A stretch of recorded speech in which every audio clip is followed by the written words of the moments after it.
E mea nā rauna I tuku tautoko te hōtaka kaiārahi o Whānau Ora ki te kaumātoru mano tāngata I mua I te mate korona. He nui ake ngā whānau I āwhina I te wā o Cyclone Gabrielle.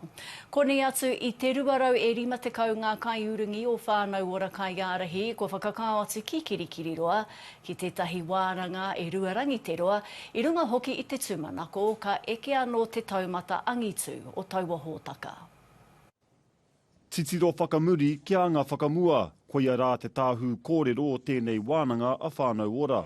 And we really, really need to be of one mind, in one waka, rowing in the same direction. And so that's what today is all about.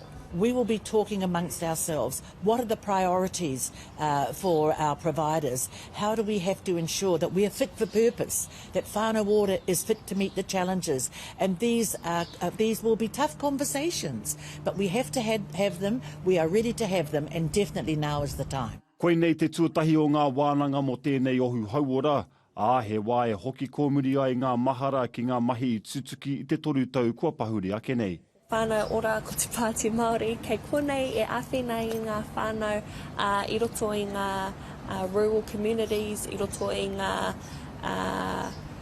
ngā taone te taia te tino āwhina, no reira kei konei mātai kanohi kitea. All of us here in this room, we represent the nation that survived, our language, our land, our water, our people, our culture. They live in the communities, they're part of the communities, they certainly know the realities of our whānau and the struggles that they have. And so we're non-judgmental, but we just say, we believe it before we see it and we'll help you drive it into existence. And that's what no other government department says. I raro I te kāwanatanga o reipa, ko tahi rau whātekau miliona tāra te pūtea I whakawhiwhia ki a Whānau Ora, e ki ana te hia mano o Whānau Ora a Merepeka Raukawa Tate, kei te whakapono ia ka tau tonu mai ngā pūtea tautoko mai I ana hinara. We believe that Whānau Ora will be well supported because we have had that relationship right from the start. From the inception of Whānau Ora, we've had that relationship with National, and so we believe that that will continue.